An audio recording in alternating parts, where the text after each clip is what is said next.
The diplomatic vessel emerged from faster-than-light travel at the edge of Earth's solar system. Its elegant curves reflecting the distant light of the sun humanity called home. Ambassador Kelthar stood in the observation deck, his 4 eyes studying the blue-green planet that rotated peacefully in the darkness of space. Behind him, his team of specialists prepared their equipment and reviewed their protocols for the 100th time. First contact was always delicate.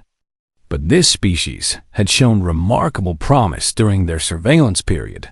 The humans had developed nuclear technology, primitive computers, and had even sent some of their kind to their own moon using chemical rockets. It was crude but impressive for such a young species. Ambassador, we are ready to transmit the greeting sequence, said Communications Officer Prin, her tentacles moving across the holographic interface with practiced. Ephesian Sicklehar gave a slight nod of his primary head. The Galactic Council had been doing this for over 3,000 years. 47 member species, all brought peacefully into the fold through careful diplomacy and generous offers of technology and protection.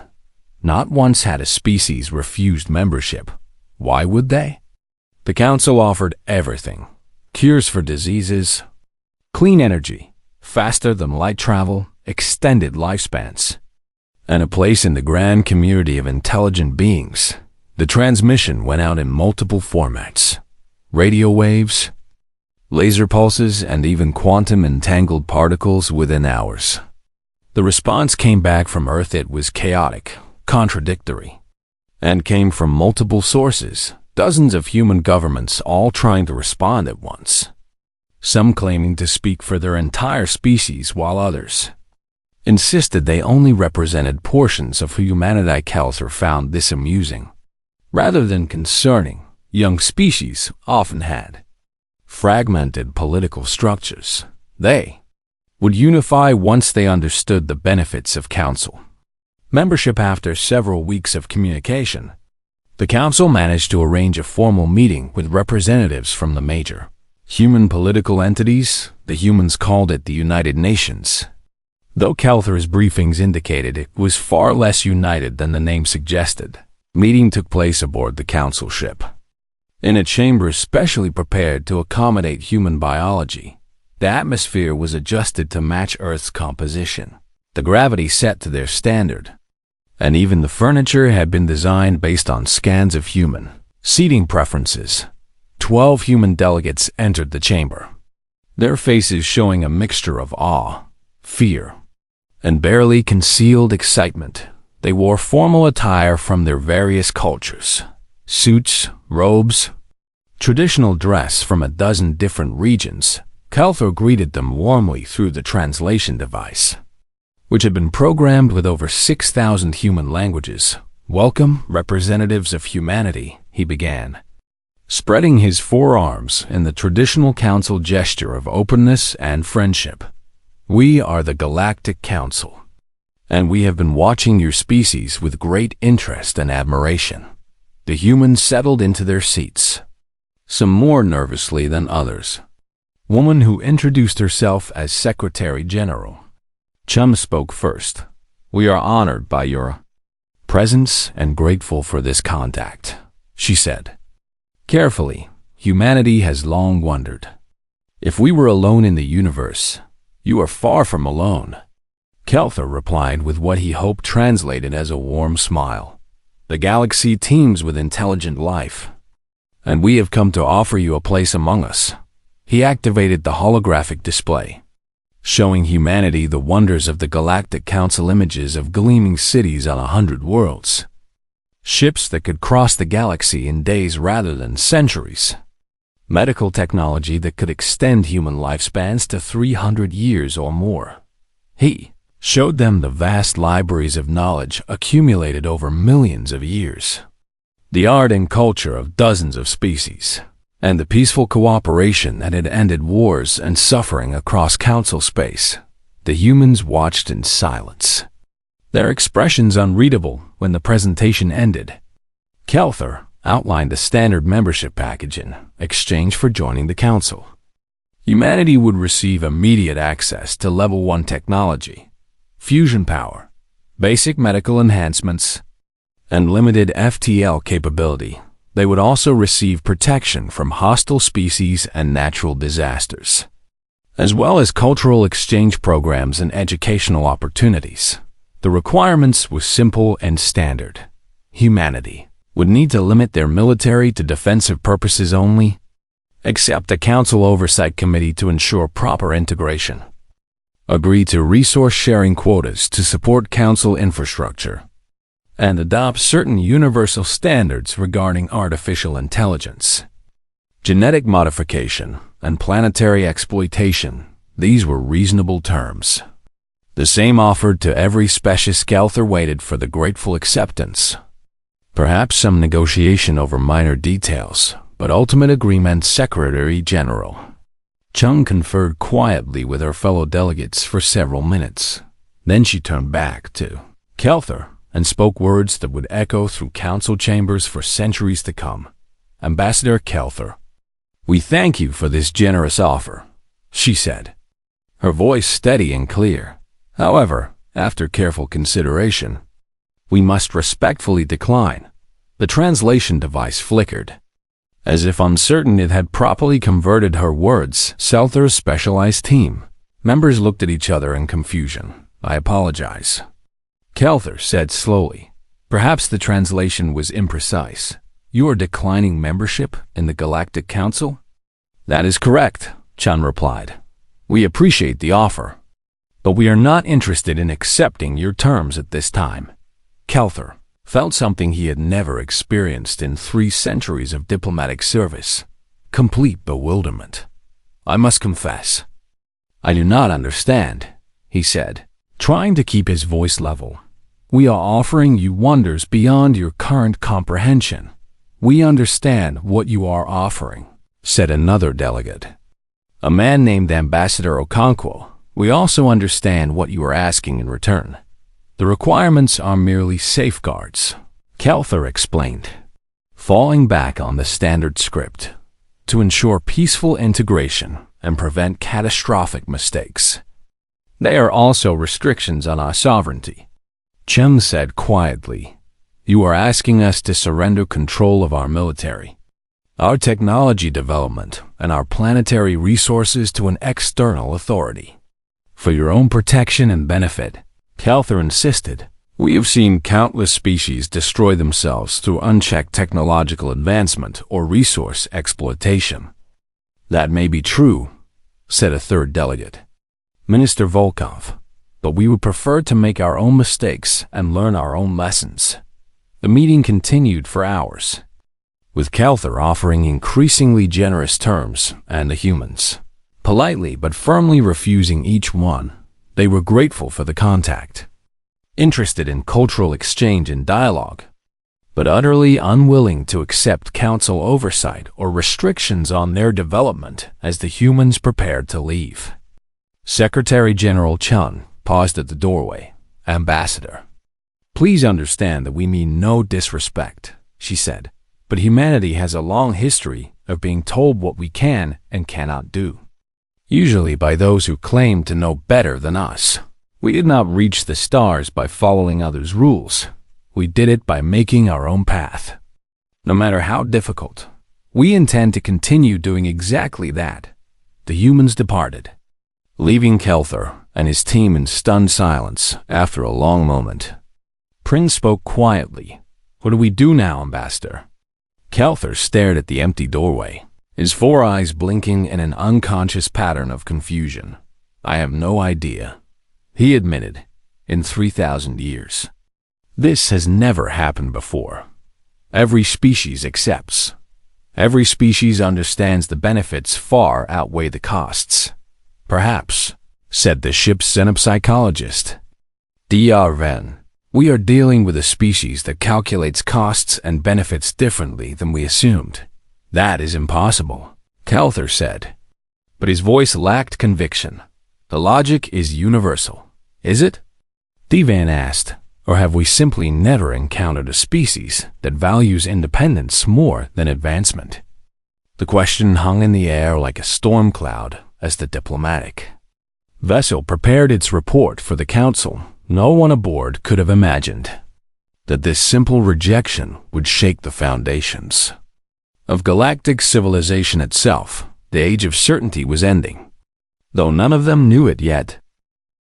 The council chambers on the capital world of Zentara Prime buzzed with activity as representatives from 47 species gathered for an emergency session. News of humanity's rejection had spread quickly, causing confusion and concern among species who had never imagined such a response was possible. High Chancellor Morven, a being of pure energy contained within a crystalline matrix, called the assembly to order with a pulse of light that commanded instant silence. "We face an unprecedented situation," Morven announced, their voice resonating through translation devices in every corner of the vast chamber. "A species has declined our offer of membership." Murmurs rippled through the assembled delegates like waves across water. Ambassador Kelther stood before them, preparing to deliver his full report. "The humans claim they value their independence more than our technology," he explained, still struggling to comprehend the concept himself. "They fear surrendering sovereignty to external oversight.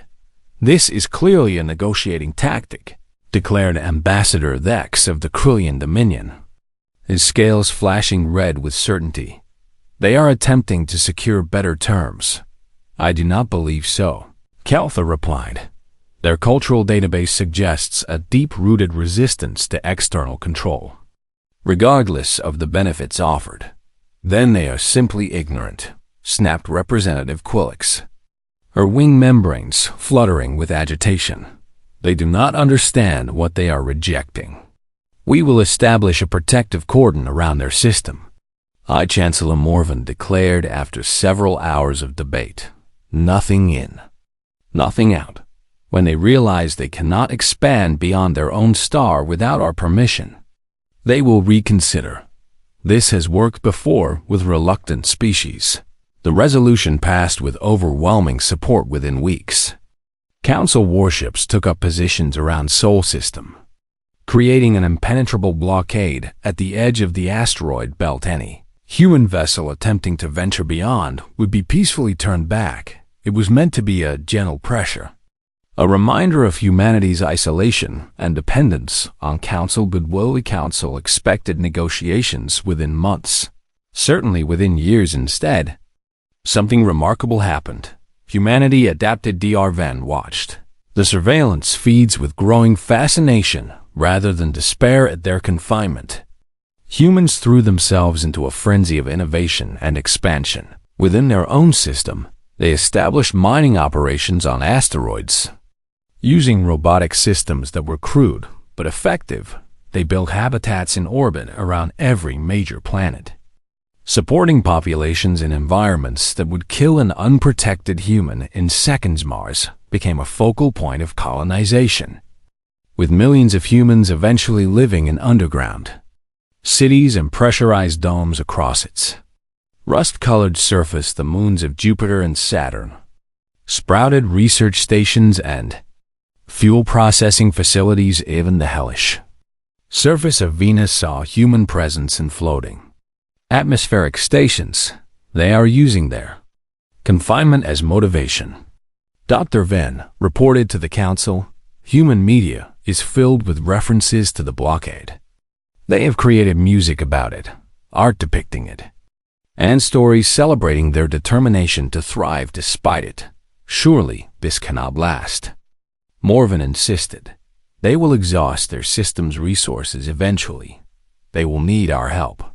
But decades passed, and humanity showed no signs of surrender. Their technology advanced along parallel paths to Council science, sometimes reaching similar solutions through entirely different methods. Human fusion reactors were bulky and inefficient compared to Council designs, but they worked. Human genetic therapies were risky and controversial, but they extended lifespans and eliminated diseases. Human artificial intelligence systems broke every Council regulation regarding machine consciousness. Yet humans integrated them into their society with apparent comfort. What Troubled the Council most was humanity's approach to space travel enabled to access FTL technology. They built generation ships, massive vessels designed to travel between stars at sublight speeds, with entire populations living and dying during journeys that would span centuries. It was an insane solution by Council standards. Yet humans launched them anyway. They are building ships that their great-grandchildren will complete, reported intelligence analyst Crix, his voice filled with disbelief. They are committing resources to projects that will not bear fruit for 200 years. What kind of species does this? Dr. Venn had begun compiling an answer to that questions. She immersed herself in human culture, studying their history from the earliest civilizations to their current era. What she discovered was both enlightening and disturbing. Humans had a concept they called spite, the willingness to accept personal harm in order to deny an enemy.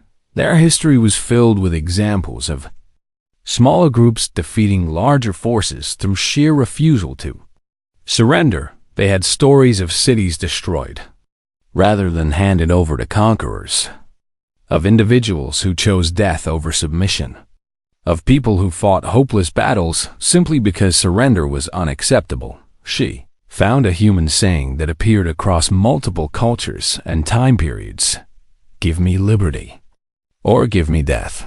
It was not a negotiating position. It was a fundamental value statement. The Council is operating under a false assumption. Dr. Venn wrote in her preliminary report, "We believe all intelligent species will choose prosperity over independence when the benefits are clear enough." Humans appear to violate this assumption. They would rather struggle and suffer on their own terms than thrive under someone else's control. Her report was largely ignored. The Council had invested too much in their blockade strategy to change course, now admitting error was difficult for an organization that had successfully integrated species for 3,000 years instead. They tightened the blockade and waited inside Sol System. Humanity continued to transform their worlds.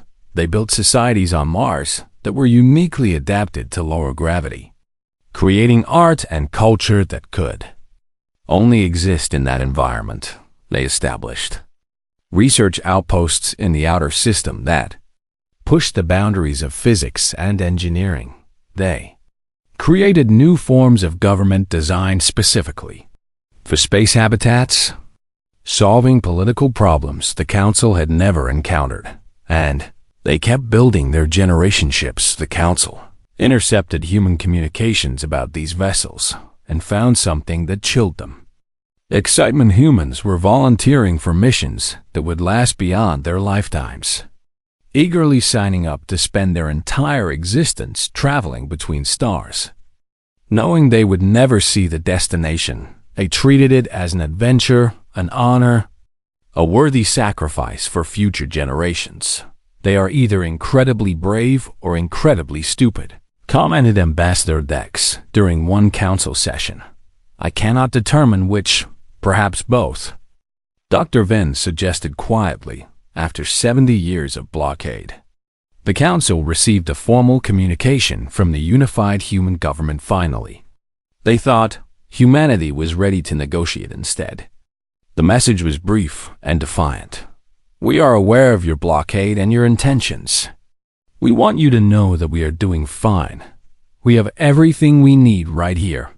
We do not require your permission to thrive, and we do not recognize your authority to restrict our movement. We suggest you reconsider your position before this becomes a permanent state of affairs." Permanent?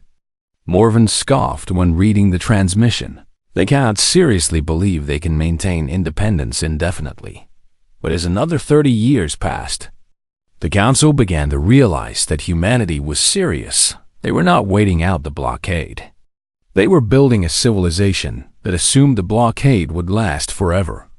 More alarming were the intelligence reports suggesting that some human generation ships had already launched in secret. slipping through gaps in the blockade during fleet rotations or using trajectories that would take decades to intercept. How many? Morvan demanded. We estimate between 7 and 15. Crix reported. They are designed to be nearly undetectable. Minimal energy signatures. Using solar sails and gravitational assists rather than engines. By the time we identify their trajectories, they will be too far to recall. The Council faced an uncomfortable truth. Their blockade was not working as intended. Instead of forcing compliance, it had merely delayed the inevitable while allowing humans to develop technologies and social structures specifically designed for independence. We need a new approach. Dr. Venn argued before the assembled council. The blockade is making them stronger, not weaker. Every year they spend isolated is another year they prove they do not need us. Then, what do you suggest? Morvan asked, their crystalline form pulsing with frustration. Force, declared Ambassador Dex, a demonstration of overwhelming power. We disable their infrastructure, remind them of their vulnerability, and then offer generous terms for peaceful integration. This approach has precedent. The debate raged for weeks. Some council members argued for negotiation, others for withdrawal, but an increasingly large faction supported Dex's position. Humanity needed to understand that defiance had consequences. Finally, the vote was called. The resolution passed by a narrow margin.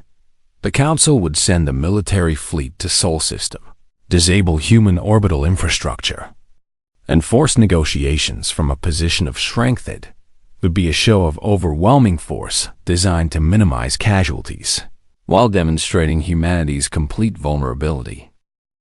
Admiral Korath commanded the Council fleet from the bridge of the dreadnought Harmonious Unity, a vessel that had brought peace to a dozen systems. Through its mere presence, his fleet consisted of 73 warships, enough firepower to sterilize a planet or disable an entire species. Orbital infrastructure with minimal casualties. The mission parameters were clear. Approach Mars. Disable the orbital platforms and settlements around the planet using electromagnetic pulse weapons.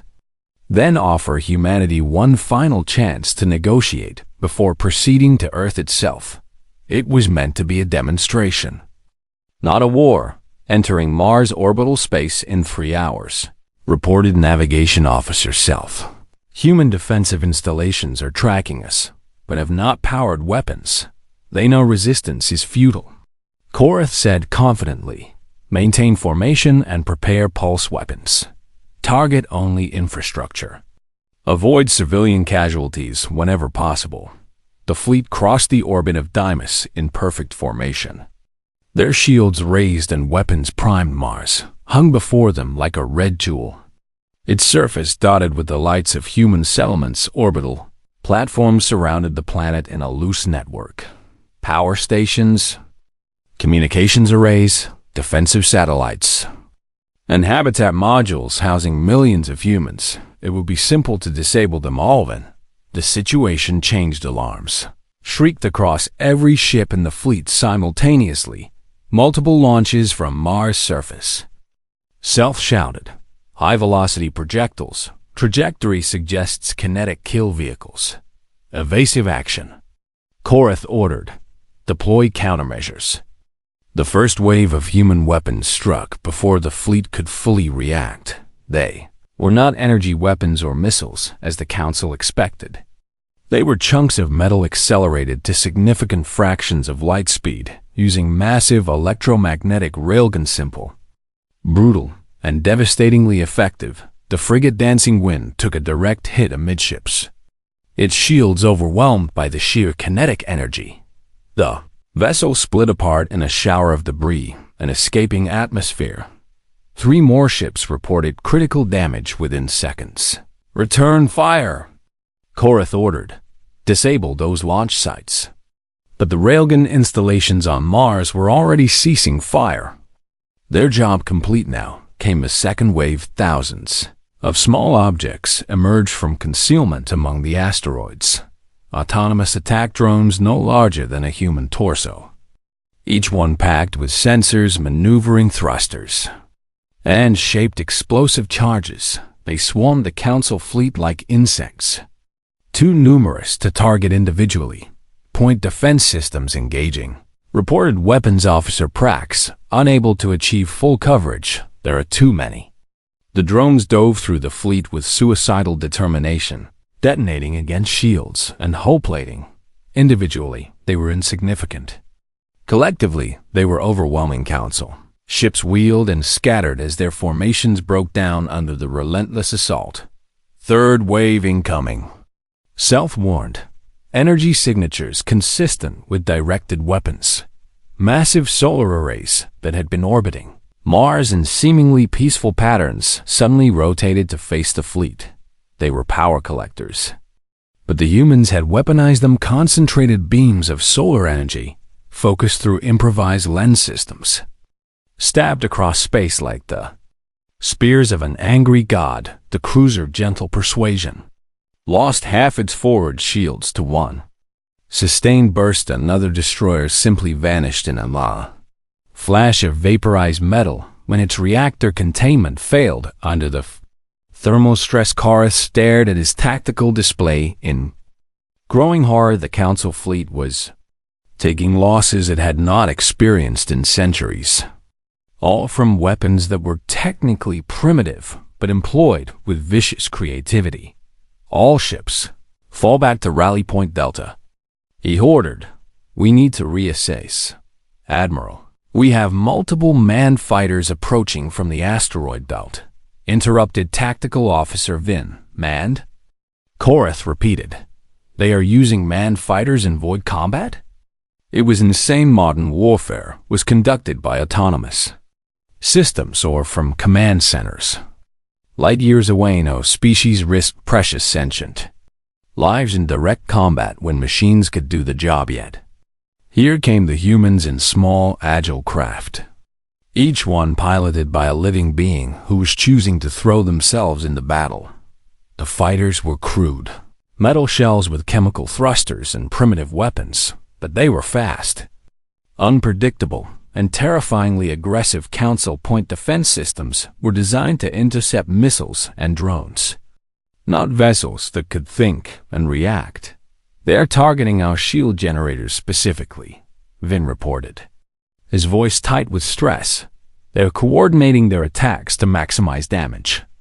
One fighter dove through a wall of defensive fire and smashed directly into the shield emitter of the battlecruiser Serene Majesty. The explosion was enormous, far larger than the fighter's mass could account for antimatter charges. Prax shouted, "They are using suicide attacks with antimatter payloads." The Serene Majesty listed to one side, its shields failing as secondary explosions rippled through its hull.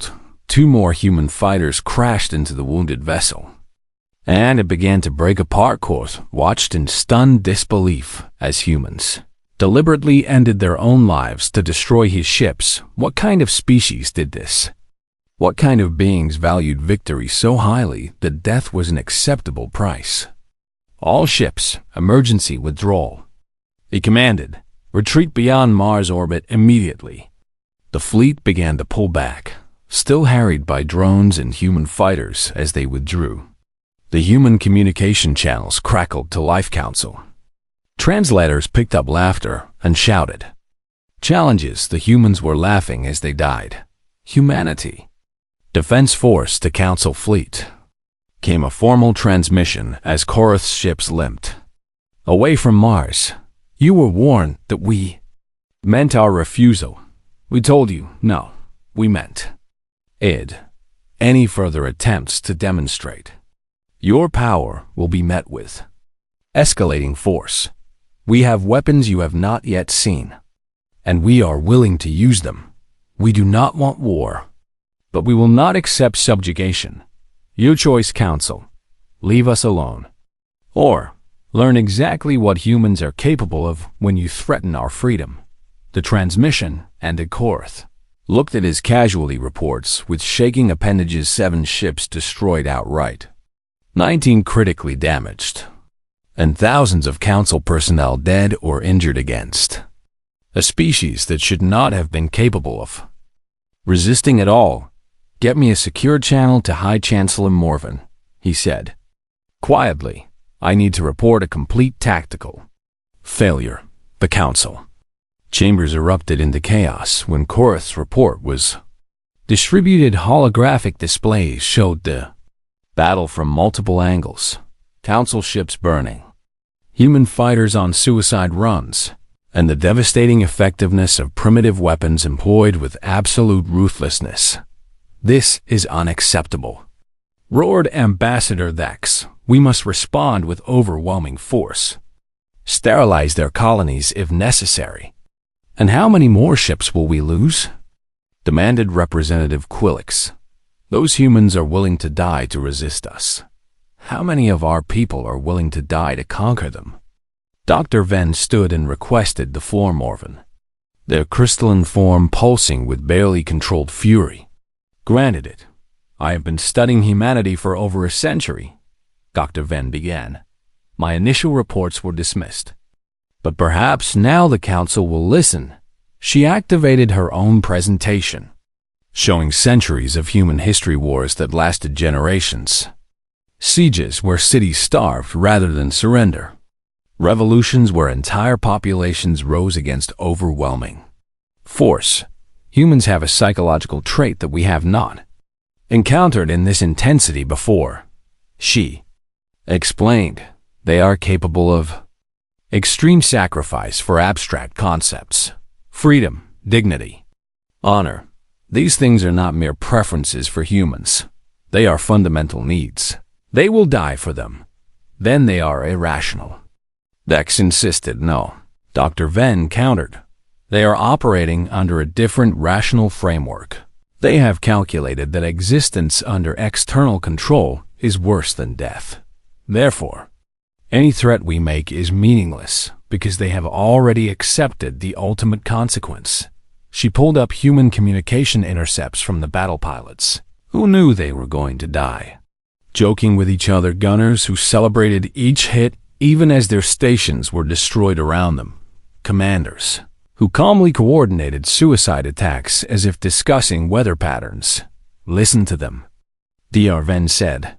They are not afraid. They are not desperate. They are angry that we tried to force them. And they are willing to pay any price to prove we cannot. Silence fell over the chamber. What are our options? Morven finally asked. Dr. Venn took a deep breath. We have 3 choices, she said. First, we can attempt total military conquest. This will require committing the majority of Council military forces to a prolonged campaign that will cost thousands of lives and potentially destabilize our entire civilization. Even if we win, we will rule over a hostile population that will resist for generations. Second, we can withdraw the blockade and allow humanity to expand into unclaimed space. This admits defeat and may encourage other species to question Council authority. Third, we can attempt genuine negotiation, offering partnership with no strings attached, full autonomy, and mutual respect. This also admits we were wrong, but offers a path to peaceful coexistence. The third option is impossible, Vex declared. The Council does not admit error. Then we must choose between the first 2, said Morven. Dr. Venn spent 5 years preparing her comprehensive report on humanity. She studied every aspect of their culture, analyzed their psychology from a dozen different frameworks, and consulted with specialists across Council space. What emerged was a portrait of a species unlike any other in the galactic community. Her presentation to the full Council lasted 7 hours. She began with human evolution, explaining how they had emerged as persistence hunters on a dangerous world. Unlike most Council species who had evolved as prey animals or hive organisms, humans were pack-hunting predators. This shaped their entire psychology. Humans form intense loyalty bonds to their group, she explained. They will sacrifice themselves for pack members without hesitation. But more importantly, They extend this pack mentality to abstract concepts, nations, ideologies, even ideas like freedom and dignity. She showed footage from human history, soldiers throwing themselves on explosive devices to save comrades, firefighters running into burning buildings, ordinary citizens forming human chains to rescue strangers from floods. They have a concept they call heroism. Dr. Venn continued. It celebrates self-sacrifice for the benefit of others. Their stories, their media, their culture all reinforce this value. To humans, dying for something you believe in is not tragedy. It is nobility.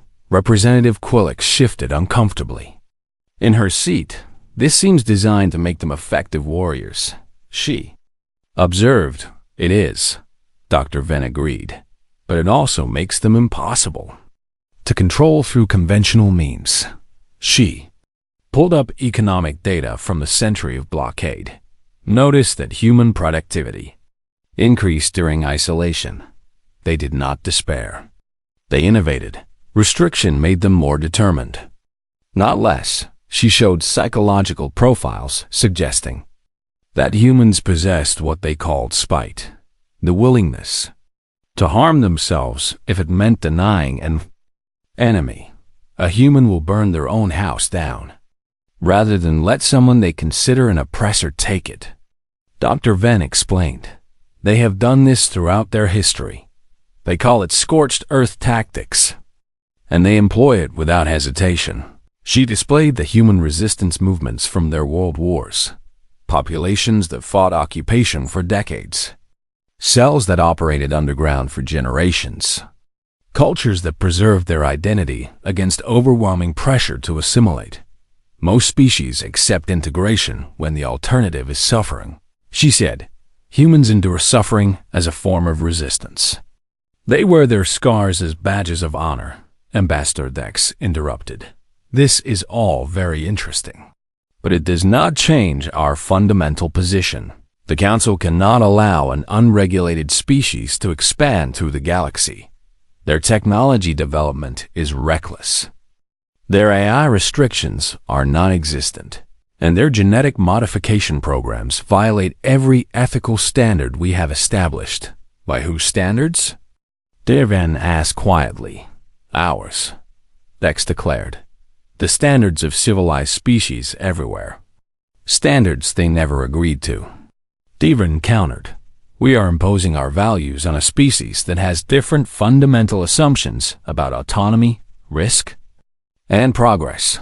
She brought up human philosophical texts spanning millennia. They have debated these questions extensively among themselves.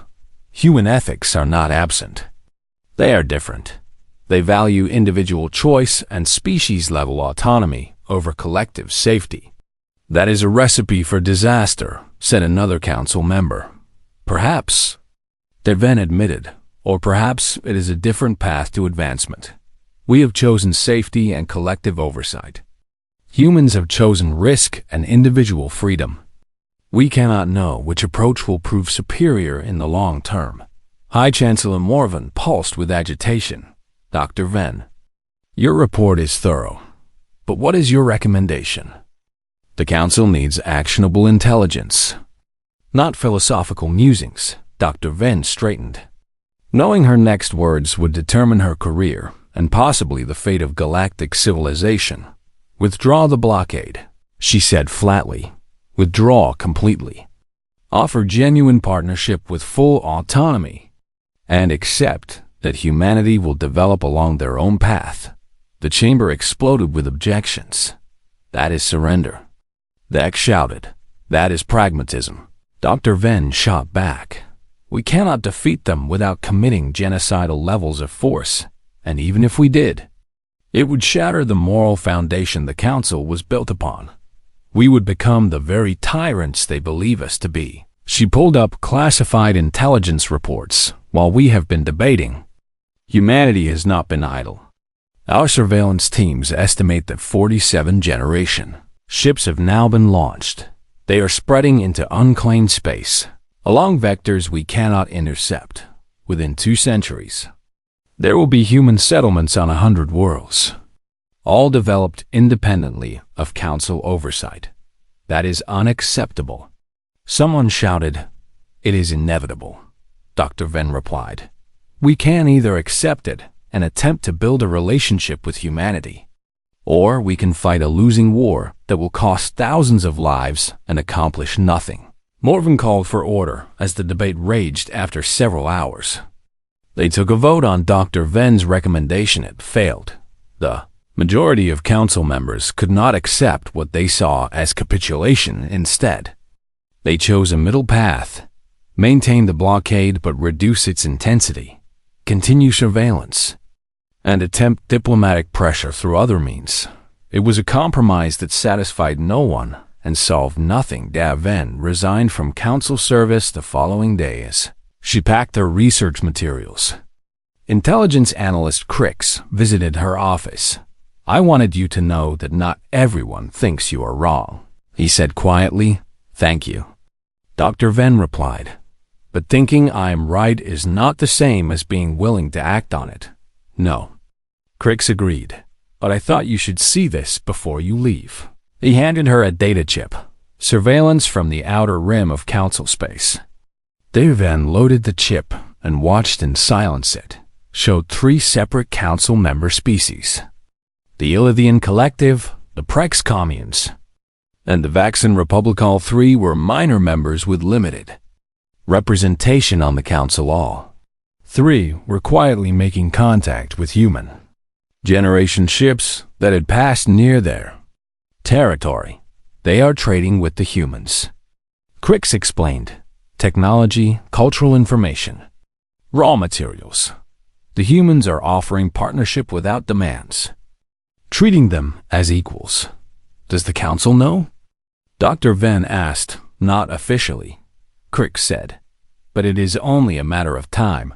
When they find out, there will be sanctions, possibly military action." Dr. Venn looked at the footage of humans and aliens working together on joint projects, sharing meals, exchanging ideas freely. It was what first contact should have been. "The council is creating the very rebellion it fears," she said softly, "by refusing to adapt. They are pushing species toward the human model of independence." "Yes," Crix agreed. "The question is whether they will realize it before it's too late." Over the next decades, the pattern repeated. More species on the council periphery made quiet contact with human colonies. Some were simply curious. Others were actively dissatisfied with council oversight and saw humanity as an alternative. The council responded with increasingly harsh restrictions on member species, which only drove more of them toward the human. Technology continued to advance along unique paths without access to council science. They developed solutions that were often crude, but remarkably effective. Their AI systems became more sophisticated, creating forms of machine intelligence that the council had deliberately avoided. Their genetic modifications allowed humans to survive in environments that would require council species to use extensive technological support. Their ships, while slower than council vessels, were more robust and required less maintenance. Most troubling to the law council was human culture's effect on other species' ideas about self-determination. Individual rights and resistance to authority spread through council space like a virus. Young members of established species began questioning why they needed council oversight. Political movements formed demanding greater autonomy. Some called for a complete independence. Using human history as their model, the council attempted to suppress this information. But it was too late. The idea of freedom, once introduced, could not be erased 150 years after first contact. The Illithian Collective formally petitioned to leave the council. Their request was denied. But it sparked a crisis. Could species voluntarily withdraw from the council? The founding documents were unclear when the Illithians attempted to leave anyway. The council faced a decision: enforce membership through military means or allow the precedent to stand. They chose enforcement. The Illithian homeworld was blockaded, their ships detained, and their government threatened with sanctions. The Ilithians responded by requesting aid from the nearest human colony. 3 human vessels arrived within weeks. Not warships, but cargo haulers. They began running the blockade, bringing supplies and materials to the Ilithians. Council forces intercepted them and demanded they withdraw. The human response was broadcast across the galaxy. The Ilithians are our friends and trading partners. They have asked for help, and we are providing it. Any attempt to stop us will be considered an act of war. Your choice. Council. For 3 tense weeks, Council and human ships faced each other across the Ilithian home world. Both sides powered weapons. Both sides prepared for battle, and both sides knew that whoever fired first would start a war that could engulf the entire galaxy in the end. It was High Chancellor Morven. 200 years after first contact, Ambassador Kelther returned to Sol System. He was old now. Even by the standards of his long-lived species, his 4 eyes had dimmed with age, and his movements were slower than they had been when he first offered humanity membership in the Galactic Council. But he had volunteered for this mission, perhaps seeking closure for the failure that had haunted his entire career. The Council had finally, reluctantly, accepted that their approach to humanity had been catastrophically wrong. Now they came not as benefactors or enforcers, but as supplicants. The human vessel that met Kelther's diplomatic ship at the edge of Sol System was elegant and powerful. It more design elements from a dozen species, including some council members and several that had left to join what humans called the Free Association. Welcome back, Ambassador Kelther, came the transmission from the human captain. We have been expecting you. You remember me? Kelther asked, surprised. Your first contact mission is part of our history curriculum. The captain replied with what Kelther's translator suggested was amusement. Every human child learns about the day we said no to the galaxy. They escorted his ship to a massive orbital station around Earth. The planet below was transformed from his memories. Greener, cleaner, with carefully managed cities and vast nature preserves. Orbital infrastructure was staggering in its complexity. Hundreds of habitats, factories, shipyards, and research stations formed a ring around the planet. Ships came and went constantly. Human vessels, alien designs, and hybrid craft that combined technologies from multiple species. This was not the isolated, struggling civilization the Council had tried to contain. This was a thriving hub of interstellar trade and cooperation. President Sarah Shun Okonkwo met Kelther in a reception hall that deliberately mixed human and alien aesthetics. Art from 20 species adorned the walls. Furniture accommodated a dozen different body plans. Even the atmospheric controls allowed for sectioned environment. Shin Okonkwo was a descendant of 2 of the original delegates who had rejected council membership. She greeted Kelther with warm courtesy but unmistakable confidence. Ambassador, it is an honor to meet the being who started all of this, she said, gesturing to the view of Earth and its orbital ring. I am not certain honor is the correct word. Kelther replied, I failed in my mission. Did you? Chan Okonkwo asked, or did you succeed in a way you did not expect? Your arrival gave humanity a clear choice. Accept someone else's vision for our future, or create our own. We chose our own path, and it has led us here.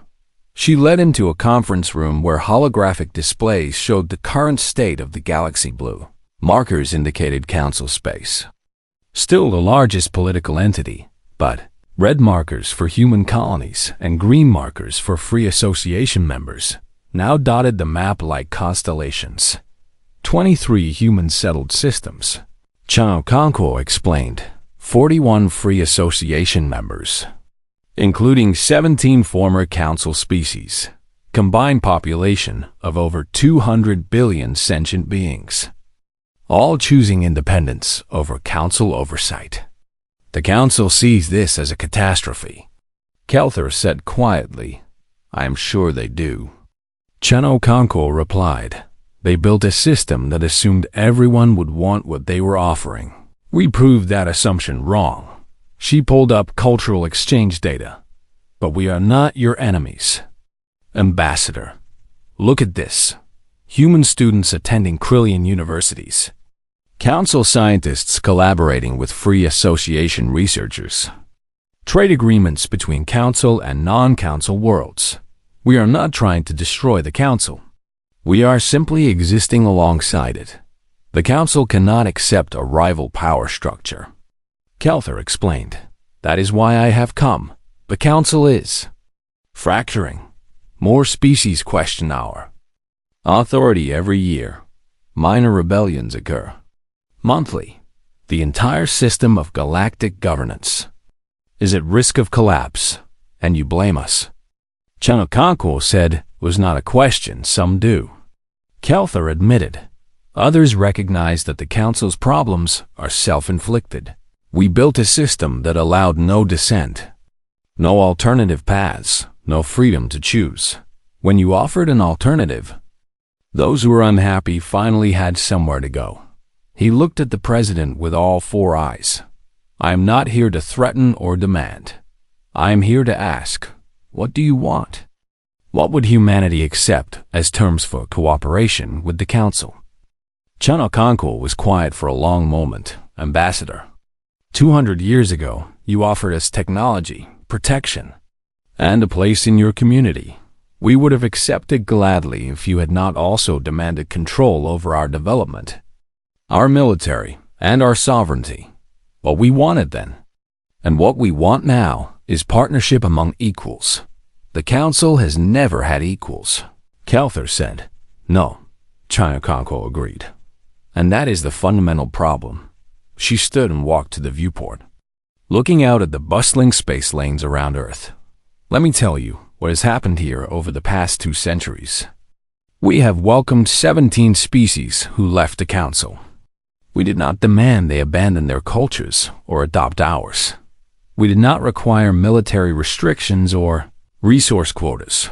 We simply offered friendship, trade, and mutual defense. In return, we have created something remarkable, a truly collaborative, interstellar civilization where each species contributes according to its strengths and receives according to its needs. She turned back to Kelthar. The Free Association is not a government. It is a framework for cooperation. Anyone can join. Anyone can leave. We share technology freely.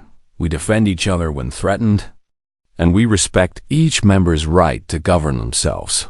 That is chaos. Kelthar objected reflexively. Is it? Chanakanko challenged. Our scientific advancement has outpaced the Councils in the past century. Our economic growth is stronger. Our member species report higher satisfaction with their governance. Perhaps your order was actually stagnation disguised as stability. Kelthar felt something he had not experienced in centuries. Genuine uncertainty about the Council's fundamental assumptions. So you will not negotiate with the Council? He asked. On the contrary. Chanokanko said with a slight smile, we are happy to negotiate, but not on the Council's traditional terms. She activated a holographic document. Here is what we propose. The Council recognizes the Free Association as a legitimate political entity. We establish formal diplomatic relations as equals. We create joint scientific and cultural exchange programs with no strings attached. We maintain open trade and freedom of movement between our territories, and most importantly, we allow member species of both organizations to choose their own affiliation without coercion. You are asking the Council to admit that membership is voluntary. Kelthar said, we are asking the Council to accept reality. Chanokanko corrected, species have already left. More will follow if they are unhappy. The question is whether the Council adapts to this new reality or clings to an authority it can no longer enforce. Kelther looked at the proposal, his mind racing through the implications if the Council accepted these terms. It would fundamentally transform galactic civilization. The Council would no longer be the sole authority, but one power among several it would have to compete for.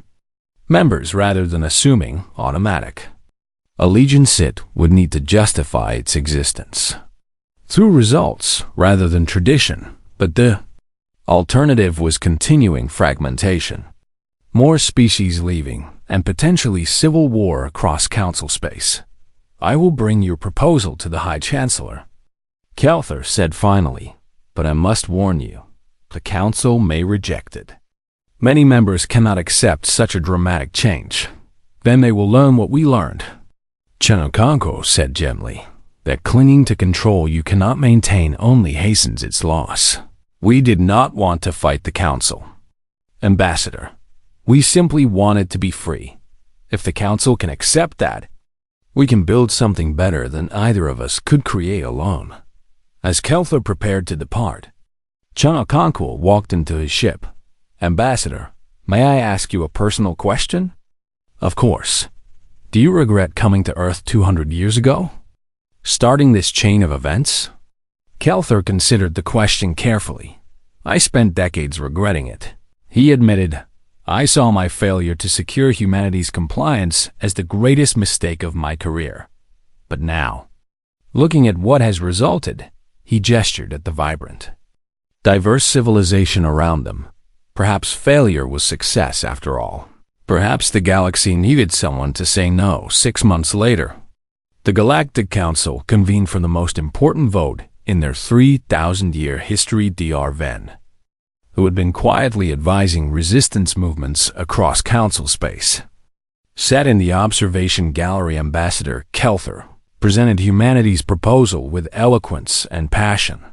The debate lasted for weeks. Ambassador Dex and his faction argued for rejection, for maintaining traditional Council authority regardless of the cost. Others argued for acceptance, recognizing that the galaxy had changed irrevocably when the vote was finally called. The proposal passed by a narrow margin. The Council would accept humanity's terms. They would become partners rather than overlords. One power among several rather than the sole authority. The age of the Galactic Council's absolute rule had ended. As the chamber erupted in debate and discussion, Kelther found Dr. Venn in the gallery. You were right, he said simply, about all of it. I wish I had listened 2 centuries ago.